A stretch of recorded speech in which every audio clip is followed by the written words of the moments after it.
Welcome back to episode 129 of the Guardian Project podcast. I'm your host, Andy. And Coyle, do you remember in Pokemon Red and Blue when the professor's aides would follow you and they would give you an item if you had caught enough Pokemon? Yes, I do.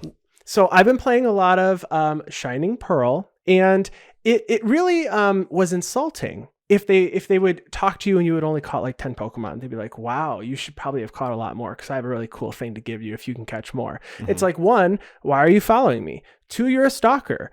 You're an oak shade stalker. Whoa, that is deep. That's a deep one. I like that.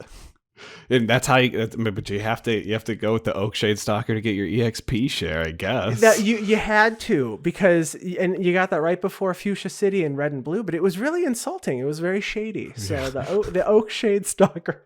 Awesome. And I'm your other host, Mike, and I'm not sure if you've seen this article about these upcoming unset, but there's a new way to differentiate uncards from non-uncards. Frankly, this new system is nuts. Squirrels. Nuts. Please listen carefully. And this is the podcast where we talk about all things Magic the Gathering. But mostly Commander. So the Lair Secretversary 2021 went on sale this week. Did you pick anything up yet? Yeah, actually. In fact, there were 3 cards that were part of the Arcane drop, the Netflix show about League of Legends that we didn't know of before. So we have Duress, we have Seize the Day, but it's called Round 2 with that whole Godzilla frame, which is pretty cool. It's an extra turn spell. It's like $5+. And then Crozan Grip, which they call Denting Blows, again with the Godzilla lands. I did end up picking this up. I thought getting $30 for a Ristic Study plus 6 other cards was a really, really good deal with the Arcane. And then I also picked up that coin flip deck because I really wanted a copy of that reversible Krark's Thumb. Thought that was really cool. Yeah, I haven't picked anything up yet. I do think that I'll probably pick up the cards from the Arcane drop. So I did watch Arcane. I know we mentioned it last week. Really, really great show. You don't need it, by the way, you don't need to know anything about League of Legends to watch Arcane.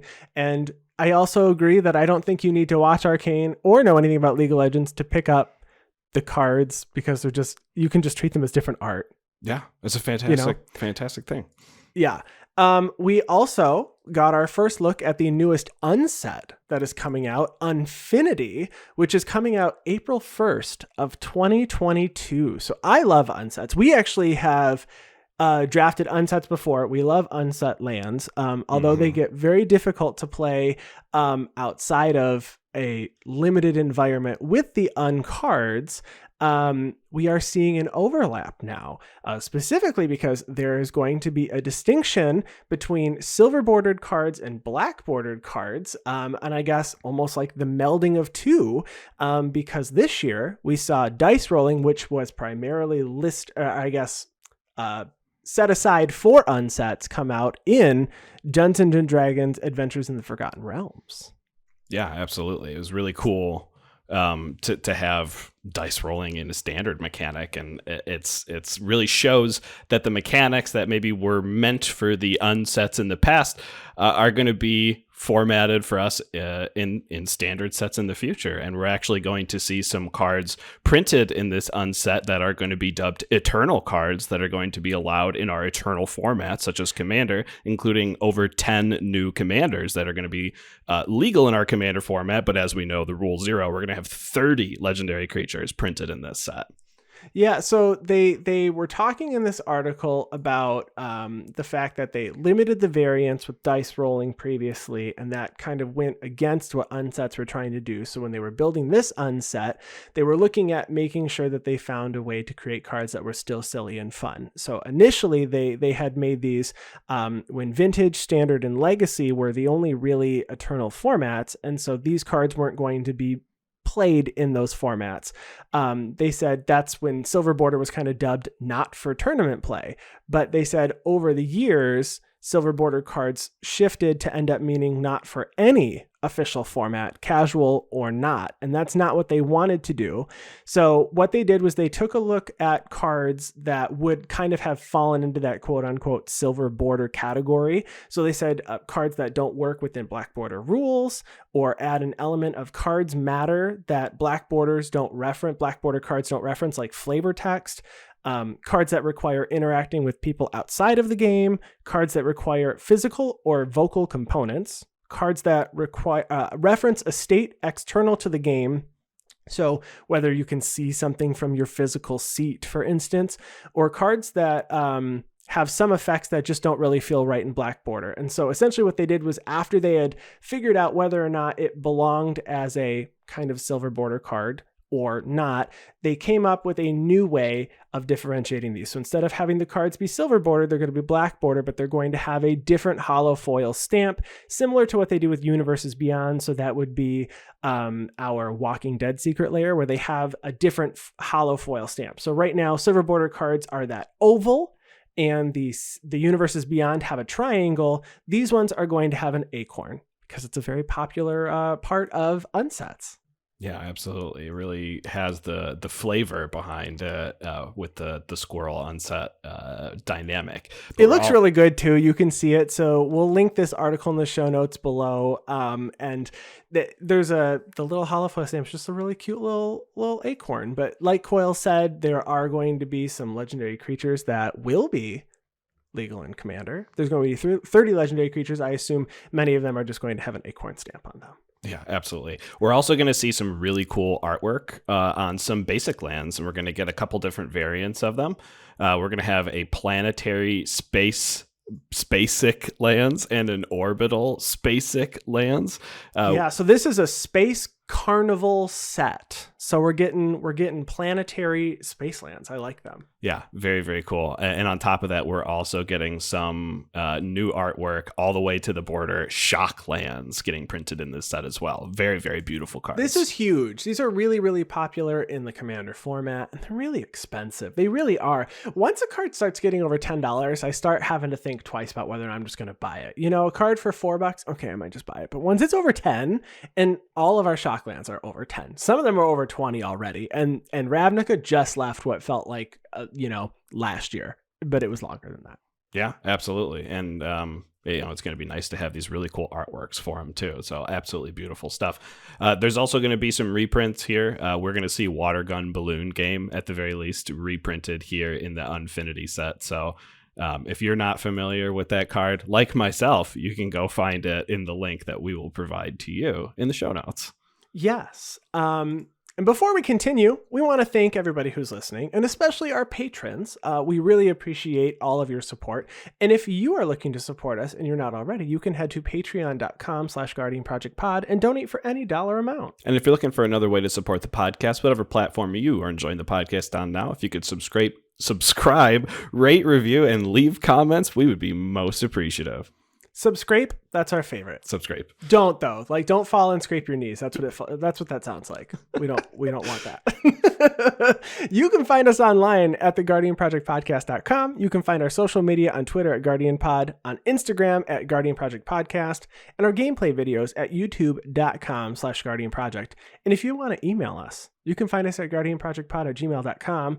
Coyle, what are we talking about this week? A few weeks ago, we posted a poll on Twitter asking all of our followers how expensive on average they thought their decks were. They know that their decks were. And this week, we're going to dive a little bit deeper on that topic and explore why maybe we're seeing the results, and maybe, me in particular, voting wrong on that poll for sure. Oh, really? You voted wrong yourself? Oh, yeah. I definitely didn't check before I voted.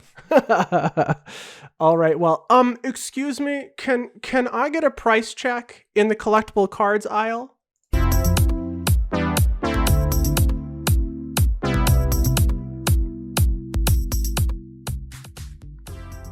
So we know that budget decks are very, very popular, And we wanted to gauge what the costs of the decks were for people that engage with us on social media. So if you did not vote or you are not on social media and you are just hearing about it here, the poll itself had 4 choices. So we asked, how expensive would you say your Commander decks are on average? We had an option for under $100, an option for under $300, an option for under $500, and then we had an other option, and we asked for people to comment below if they selected that option. So obviously, if your decks are more expensive than $500 on average, we wanted you to select other comment below and then just tell us what that number is.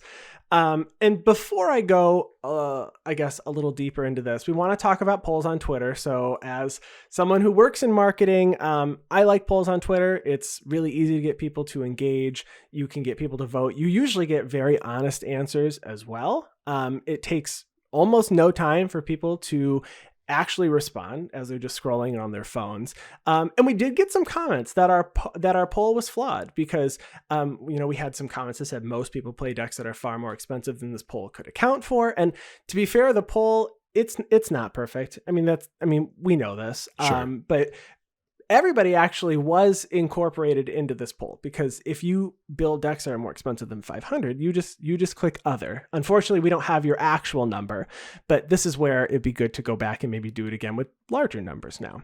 So the poll was not very specific for a reason, right? One is Mike and I want to know whether or not the content that we talk about and we're making are what everybody wants to listen about. Right.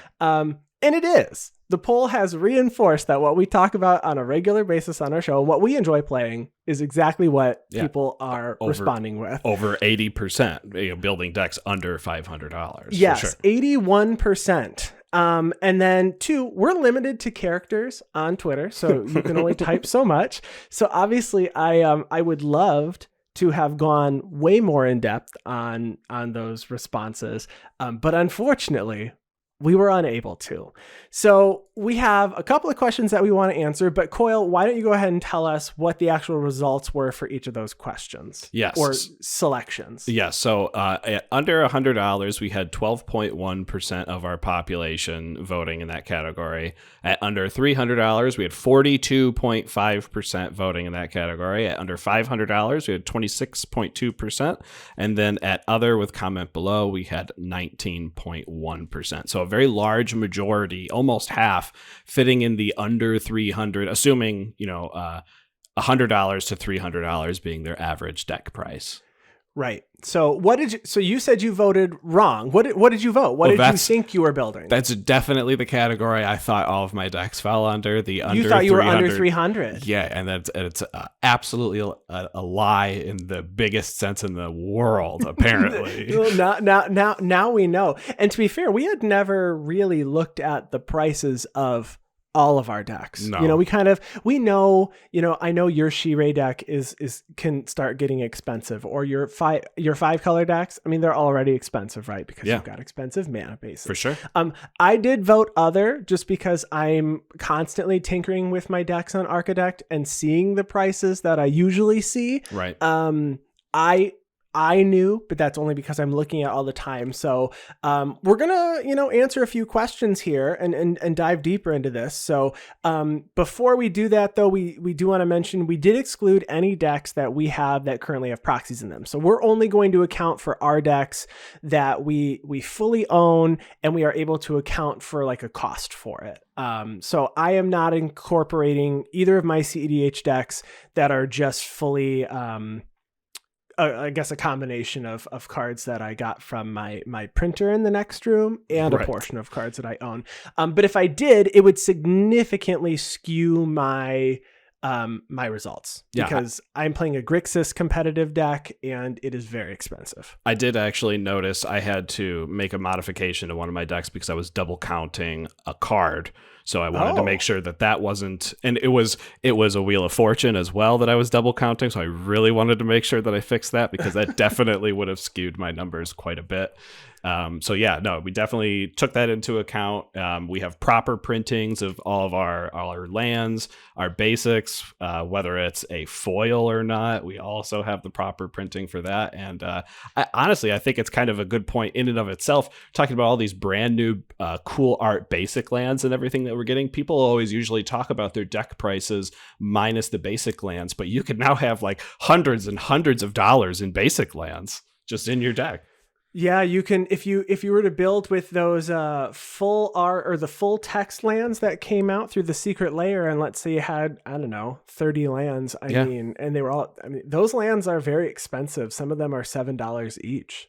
So, Coil, how many decks do you currently have built, and what was the average cost of your decks? So I currently have 14 decks completely built. You know, we all have 100 shells sitting around, but 14 completed decks with an average cost of almost $800. So $783.85 is the average cost of my 14 decks, with a total amount of just under $11,000, which is a very, very, very scary thing to say out loud now that I'm actually saying it out loud. It's a lot of money in cardboard.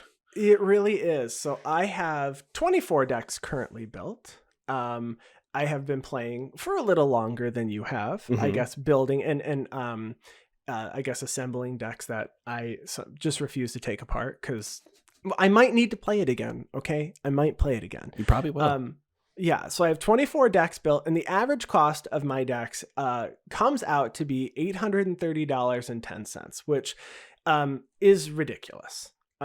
Yeah. And I was like, I don't understand how my decks are this expensive.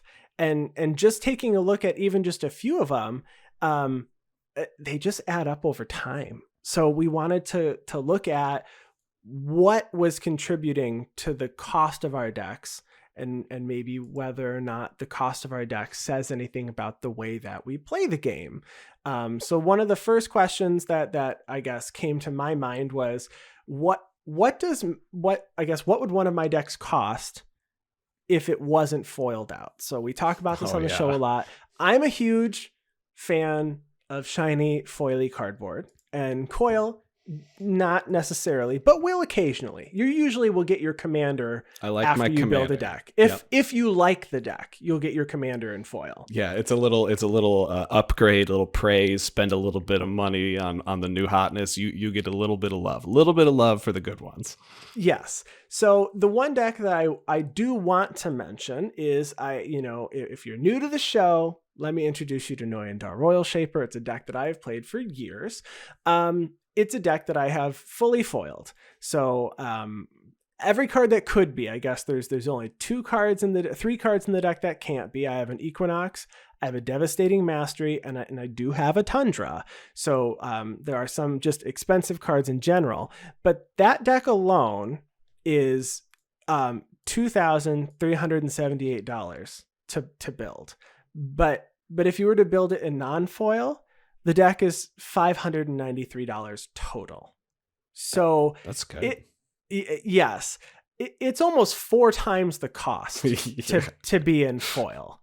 So when I was asking, does the cost of someone's deck equate to power level, right? Because a lot of people say, well, if your deck's $6,000, it's probably CDH, probably really, really strong. And here is where I will say, no, sir. It not necessarily. I just have a lot of expensive cards that have ridiculous foil multipliers.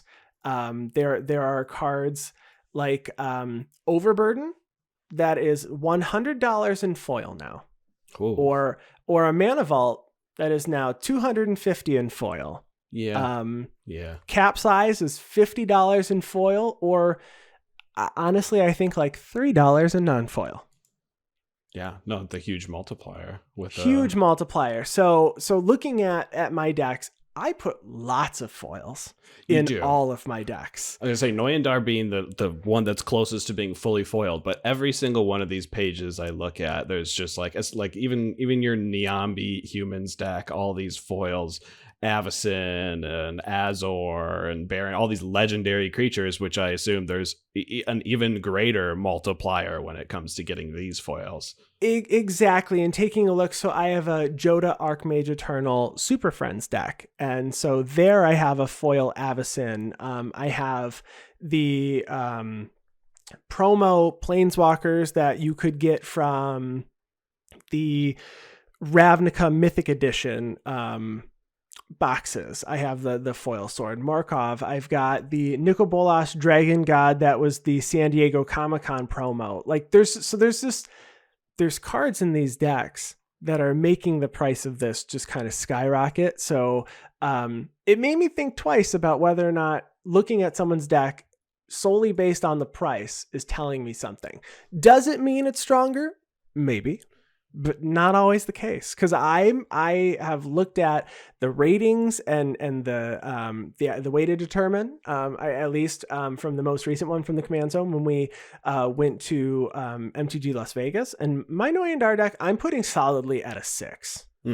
Yeah. Putting solidly at a 6. So foils are skewing my numbers, but Yeah. Noyandar is my most expensive. What is your most expensive deck that you have currently assembled? So my most expensive deck by itself is skewing all of my numbers. And that is because I do have a non-proxied full CEDH Kess consultation deck.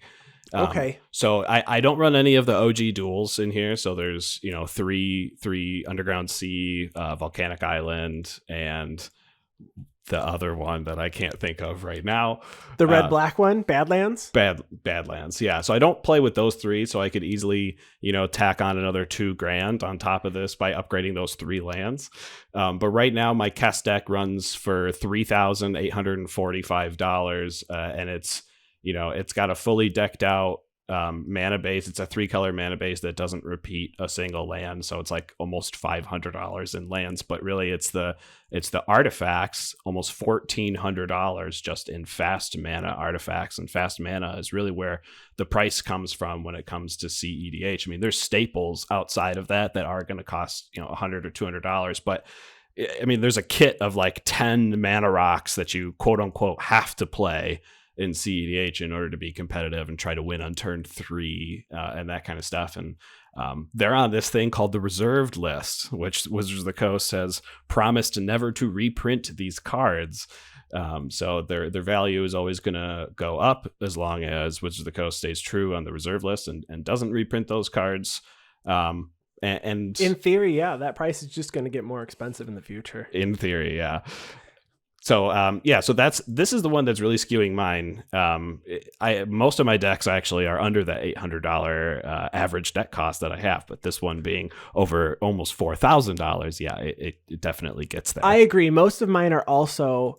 It feels like most of mine are under the average, and I have a couple of very expensive decks. The other competitive deck that I have is Lysolda the Blood Witch. It's a Rakdos deck that's just trying to win off of a World Gorger Dragon Animate Dead combo. So I'm just trying to make infinite mana, essentially, and right. then I want to sack my commander to deal 2 damage to somebody's face. But in that deck, I do run a Mox Diamond, and I do own the promo foil Mox Diamond, which is like $700 now, and I didn't know that, and it's $750 actually. There you go. One of those cards that I don't want to take in public anymore. You know, it's like, so we've talked, we had an episode many moons ago on insuring your collection, and just looking at these, the more we look at them, the more I want to just up my insurance here. Oh yeah. It's ridiculous. Now, Coyle, what was your most affordable deck? What was the lowest price deck that you currently have built? The lowest deck price, I believe, is my Osgear deck. Okay. Which makes sense because it was a pre-con that I upgraded for $50, which ended up being the worth from TCG Player is what we used from Architect, being worth over $100. So I know I didn't pay $100, and I guess that's a good point to bring up here. Is we definitely for a lot of these decks didn't pay, $400 for the deck. We might have paid $200 and had some cards sitting around or something. So this is a good one. So Osgear is $116. So it was $50 worth of upgrades from a pre-con that I got for, I think, $35. So it's gone up $15 in value, or $30 in value since I've built it the way that it is. It's just very affordable. In fact, I think I took some of the cards out that were worth some money on it too. I think this could have easily been $130, $140 deck with $50 upgrade into it. Like I said, this is a good point to say that, cards gain value over time, and our decks gain value over time. They do. So my lowest price deck that I currently have built is my Captain Vargas Wrath deck. Mm-hmm. So it is a red-blue Pirates deck. And taking a look at the deck, I can see a few very expensive cards. The deck is listed at $250 for TCG Player. But I am running Aristic Study, which is $31. Yep. I had a Final Fortune sitting around that I wasn't using. It's take an extra turn. If you don't, at the end of that next turn, you lose the game. That's $16. And then I have a couple of blue-red lands that are almost 10 or more. I've got Spire Bluff Canal, Fiery Islet, and Cascade Bluffs. So I mean, right there, I'm looking at like $60 worth of cards. And then just a few cards like Metallic Mimic being at 10, Vanquisher's Banner being at 10, and then Curse of Opulence being at 12. It kind of just oops in those 10 cards. I just added $100 in value, but I definitely did not pay $100 for those cards. Right. Now, I do think it's kind of an interesting point that both of our cheapest decks here are 2-color decks, and I think that you mentioned the expensive lands that you're playing in your 2-color deck, but when you start building up to a 3-color or 4-color or a 5-color deck, it's those lands still cost the same amount of money. It's just now you have more colors to associate with. So I know that my mana base has been what's costing a lot of money for me. I've built a lot of these 3-color partner decks, or just 3-color. I mean, Aluna was my first really 3-color deck that started my trend of 3-color commanders, and I'm looking at easily over $200 for the mana base for each one of those 3-color. But like I mentioned before with my Kess deck, Kess being a almost $500 mana base, $475 for a 3-color mana base, my Cody Vociferous Codex deck is a 5-color deck. It's definitely not CEDH at all. It's a Brash Taunter Secret Commander deck, but my mana base, since it's an efficient 5-color mana base, is over $500. So it's actually more money than my Kess mana base, but I wouldn't sit down against Kess with this deck. So, there's another indicator that price does not equal power. Right. Taking a look at my 5-color deck here, I've got a Joda Archmage Eternal deck, and it does also have a very efficient mana base. I'm looking to play Joda, and then Joda lets me pay white, blue, black, red, and green rather than pay the mana cost for my spells. So I need to make sure that I truly have a white, blue, black, red, and green. And sometimes if I don't get Joda online, I need 2 whites, or I need, a white, a black, and a blue, and I just have to make sure I have it. So this mana base, at least in this Joda deck, is more than half the cost of the deck. The mana base here is listed at $637.59, and the deck is only $1,200. When I say only, I mean that's how much it is, but more than half the cost of the deck is in the mana base. Right. And that all it's doing for you is giving you consistency. It's not giving you extra power in the deck. But you could argue, if I fall flat on my face and don't have the right mana to cast my commander, I guess my deck isn't as powerful, which is true, but it's not really because of what the deck is trying to do. It's because of, the deck just not being consistent. So I think the money is going to make your decks more consistent than it is going to make your decks more powerful. Now, do you think the colors that we play on average affect the prices of our decks? And I think you started to get into that, but just to make it known, I typically build 2-color or 1-color decks. It's just what I do. I don't know what it is. I tend to gravitate towards those 2-color decks that don't require a ton of work from a mana perspective, right? I mean, you only need to get one of each and then you're fixed. Yeah. But you typically have, at least over the last year, maybe year and a half, have been building a lot of 3-color decks, and primarily you've been building a lot of partner decks since Commander Legends came out. So you're seeing a more expensive mana base requirement for a lot of your decks. Yeah, right from the get-go, the 3 colors, I have my Mardu Zergo deck. I have my Abzan tokens deck, which is partners, like you said.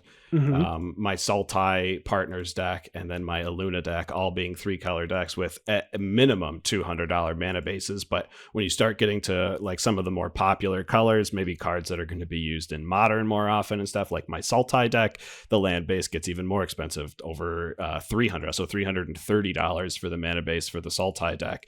But you're right in that the more colors that you have and the more consistent you want your mana base, the more expensive it's going to be. I know that sometimes I struggle when I play my zombies deck to get the right colors of mana on the battlefield, because I haven't upgraded this deck in a long time, and I realize looking at this that I really need to, because my mana base for my Dimir deck is $29. I have a $29 mana base, and I really need to upgrade this, but I never had super huge problems with it. But most of the money for this particular deck actually comes from the creatures, which is not very common when it comes to my deck builds. And so I think this is another point that we wanted to talk about here, is when we built the decks. We talked about having value over time being developed, but at the same time, there are certain milestones, I guess, when we look at the history of Magic and when certain cards were printed, certain commanders, certain tribes getting more popular, and especially when it comes to zombies being very popular right now, just post of an Innistrad set release. So your zombie lords and everything are going to be going up in price. We saw it when we had the Esper zombie commander get printed. We saw it when Amonkhet came out. So there's always, ebbs and woes. So maybe right now our zombie decks are priced at, mine's at 620. I know you have your Wilhelt deck as well. Maybe they're inflated a little bit with their price. And if we had this conversation a year from now, they're going to actually drop in price as well. Yeah, exactly. And just looking at individual cards, I think one of the easiest cards to look at from its projection, from its price history perspective, and how it affects your deck is a card like Smothering Tithe. If you bought that card in April of 2019 when War of the Spark came out, or you even picked it up sometime early in 2020, before April when it started to spike, you could have potentially gotten that card for $8 to $10, and the card is now $35. It's from Ravnica Allegiance. The card is 2 years old, and it spiked. But the best indicator that I have is I was playing on a stream. I was playing a budget deck on a stream with a requirement of a $50 deck. Excluding the commander. Mm-hmm. So I built a Karlov of the Ghost Council deck, and the deck has now gone from $50 to $67 in the span of not even 3 months. Wow. And there isn't even one card that I can call out that is the reason why this has gone up. It's just the price in general on all of my cards have gone up in this. Well, that's fantastic. That's what you want, right? It is. I mean, looking at the most expensive card in that deck, it appears to be Angel of Destiny, so it's a life gain deck. The card's $4, but I believe it was $4 when I put it in. I didn't go through every single individual card here, but that's a big shift in a $50 deck in 3 months. I mean, I'd be curious to come back in a year and see what this Karlov of the Ghost Council budget deck looks like. Yeah, absolutely. Have you had any instances where the opposite has happened, where you think a deck is less expensive than when you first put it together? I have not seen that. I would be, if you are out in listener land here, are listening, and you're looking at your decks while you're listening to us, and you've seen that, I'd be interested. Coyle, have you seen that? I think I'm pretty sure, and I can't say with absolute confidence, but I am pretty sure my Giroux with eyes open deck is worth less now than it was when I built it. Really? Why do you think that is? Are there certain cards you're seeing right now that might be less? Yes, I think the Chain Veil was probably more money than $14. I'm actually pretty surprised to see it at $14 right now. I think the Chain Veil was probably more money. A lot of these Planeswalkers that were, rotating out of standard were still pretty high, like Gideon Ally of Zendikar, Gideon of the Trials, some of the Elspeths. I mean, the white Planeswalkers were very prevalent in standard when they were there. I think a Ajani Steadfast, which is like kind of the combo piece with Giroux, was like $10 or $15, and it's now down to $6. And it might be because people aren't playing white Planeswalker decks anymore. I mean, back in the day, Atraxa was the Planeswalker thing, which does include white, but maybe nowadays people are trying to stay away from it, and the supply for these Planeswalkers is up and the demand is down. So I think, and again, don't quote me, but I think it's actually lower. You know what? Norn's Annex is a good example. Norn's Annex got reprinted in Mystery Booster. That card was like $15 or $20 when I first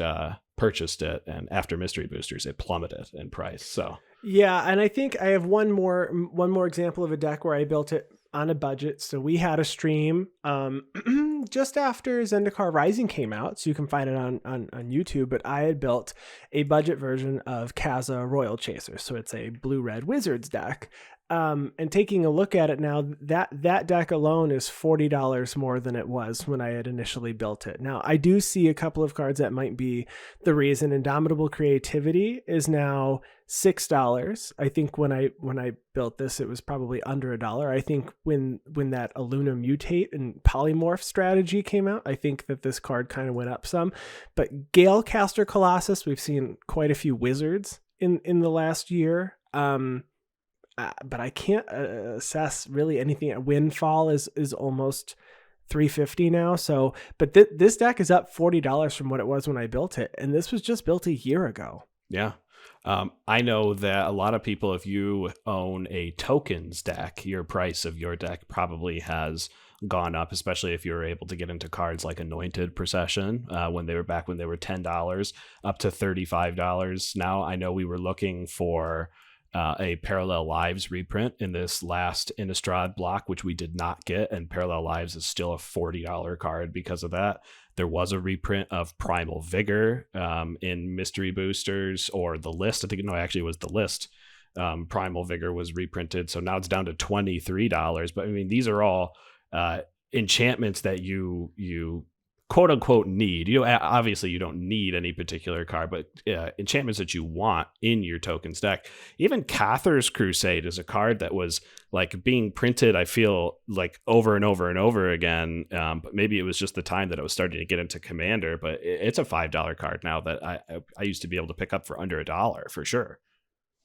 Yeah, I'm just very surprised with what we've seen, and taking a look back at some of the responses that we got, it looks like most people that did reply to our actual post said that they sit down and brew with a deck that is probably going to be around $150 in theory, and then it just ends up being more expensive by the time they actually assemble the fully finished deck. But someone pointed out here that they've been collecting for a very long time, and that brings us to our next question, which is, do we think that our decks are affected by how long we've been playing Commander? I guess the cost of our decks. Do we build more expensive decks because we've been playing for a lot longer? Are we thinking of strategies that other people aren't thinking of? The answer is probably yes. But I haven't been playing that much longer than you. So if you're new to the show, I've been playing since Gatecrash came out. And Mike, you've been playing since Amonkhet came out. So yes, 5 years come April, I just found out. 5 year, and mine came out in 2013 was when Gatecrash came out. So I'm at 8 years. So we've been playing for a very long time. Mm-hmm. And we both went hard when we first started playing and collecting, because we didn't really have a lot of stuff, and we quickly learned how outpaced we were, or how much, people were just, stomping, because we didn't know what we didn't know, right? Well, I didn't know the value of a fetch land when I started playing. I didn't know what a fetch land was. Yeah, for sure. We had no idea at the very beginning. It just seemed like a really expensive Evolving Wilds. And I was like, well, I don't really run Evolving Wilds because there's only one of it, and it comes in taps. So I don't know. But realizing that it comes in untapped and you always have the exact mana that you need seems pretty good. Yeah, it turns out that was good. I thought people hurting themselves with their lands was a foolish thing. Like, haha, you're getting closer to death. But yeah, no, I guess it's kind of multifaceted though. If you look at, the age of the player, and when I say age of the player, I mean the tenure of how long they've been playing Magic, both on the, how long have you been collecting cards, as well as the, how long have you been playing this format where you are just, starting to tune, or maybe you're starting to untune. And like you said, starting to find some more fun strategies to do rather than try to win the whole time. We know that there's some people at our local shops, whether, despite how we feel about the particular play style, that have group hug decks that literally aren't built to win. They're just built to help out the whole pod, but they're foiled out and fancy proxies and all that stuff. People put a lot of money into it because they've been playing for a long time, and they just are there to play a really long game of Commander. So we know that exists out there. Yeah, I would say that more often than not now, and you can tell me if this is true for you, but I think now whenever I build a deck, if I have a copy of a card laying around, I'm just going to move it. Or if I know I played this deck 15 times, I'm probably not going to play it again for a little while.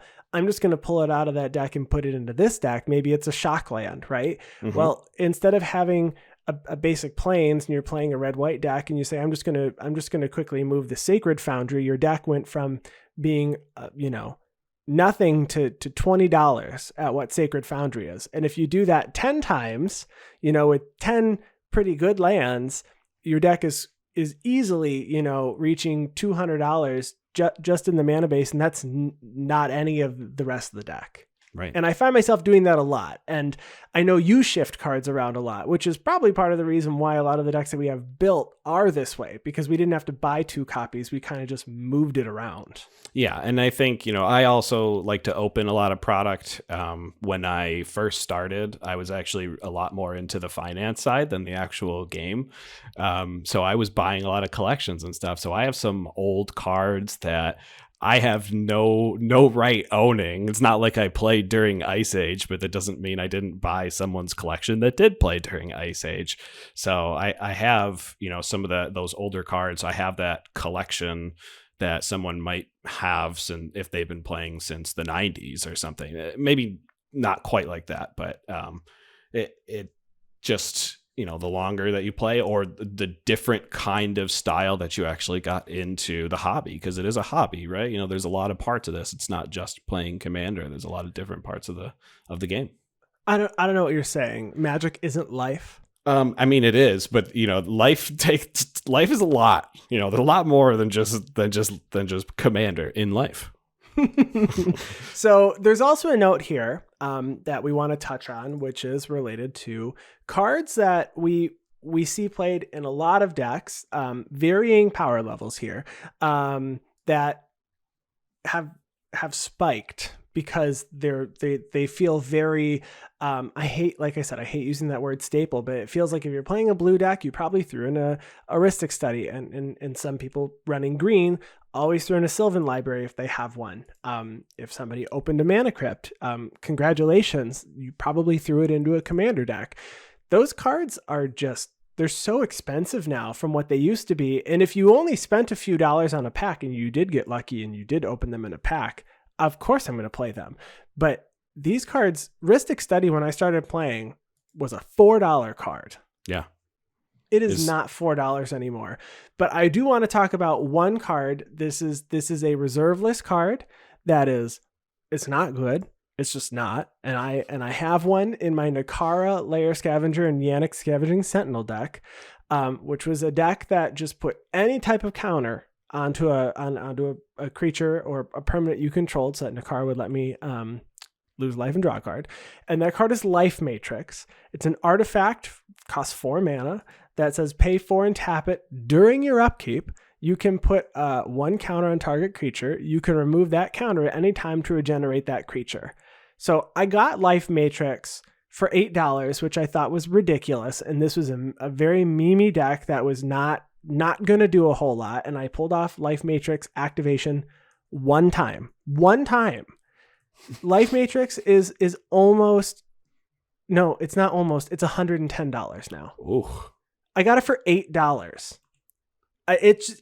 The reserve list cards have gone kind of insane. So I don't think it's very reflective of my, I guess the average cost of my decks, because it's skewing my numbers so much. Yeah, and imagine if it was a card that actually saw a real synergy when it came to Commander. I know that you did get in early, at least for one copy, with Phonetic Efreet, which is seeing a second spike now. Phonetic Efreet is on the reserve list.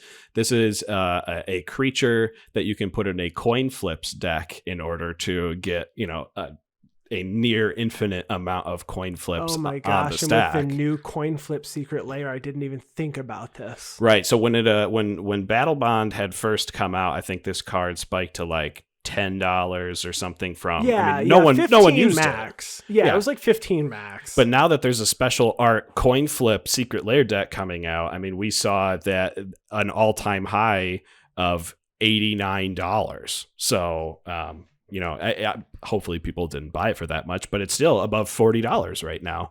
That you can't even get them for under that. So reserve list definitely has a lot to do with it, but when it actually sees real play, real synergy, we saw Yawgmoth's Will for the longest time being played in CEDH before Underworld Breach finally got printed, kind of took over that particular slot, but it's still a reserve list card. It's still at least $60 just to get a Yawgmoth's Will that no one's really playing with anymore.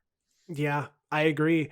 So this was a very interesting thought experiment, and we just wanted to know how much everybody's decks were on average when you're looking to build one. And I think I agree. And now that we're reflecting back on the responses that we got, do you think that when you brew a deck, you brew with a lower cost in mind? Because I think based on the way you started out this, which was that you were almost convinced that your decks were in the 300 range, I think a lot of us may be falling into that group now, where you build something, I have a few of these, I'm just going to throw them in, and oops, my deck's now, $600. Yeah. Every chance I get to look through like a bargain bin and find Dimir Signets and the old talismans that haven't been reprinted yet, and I can pick them up for like $3 or $4 a piece. That's a bargain right now. And these are just for some 2-mana artifacts, which, to be fair, a 2-mana artifact is really good for ramping, but just a 2-mana artifact that I might see in a Commander game that I'm buying for $4 because it's a great deal that I don't have to spend $8 for this one piece of ramp. Exactly. Well, if you track your decks online, we would love to hear from you. If you are not on Twitter, send us an email. If you're in our Discord, send us a message. We would like to hear about the average cost of your decks. Coyle, any final thoughts on the cost of our decks this week? I think that mana base has a lot to do with it. Foils have a lot to do with it. And if everyone just played mono green, no reserve list, no foil decks, then we wouldn't even have to have this discussion. And we should all do that now. Everyone go build an Ave deck or a Yeva deck, or I don't know, what's another good? Gishat? No, Gishat's the 3-color one. Galta. Ovaya Pashiri. There you go. Elders deck. We had that on a stream. A mono green Elders deck making servos. Yeah, but I love those. But if that's the problem though, if you have that mono green tokens deck, now you're gonna want Doubling Season and Parallel Lives. Now we're just running into the same problem again, Andy. Oh my god! Dang it! I can't escape it. I can't escape it. Well, that's it for this week. You can find me on Twitter at Andy Flory. And you can find me on Twitter at WormCoilEngine. And of course, we want to give a special thanks to Ryan Nichols, our producer and editor. Thank you for everything that you do. And Chris Wolf, who handles all of our graphic design. Thank you for everything that you do. And for all those of you out there continuing to listen to us week in and week out, we really appreciate it. And we will talk to you next week. Bye. Bye.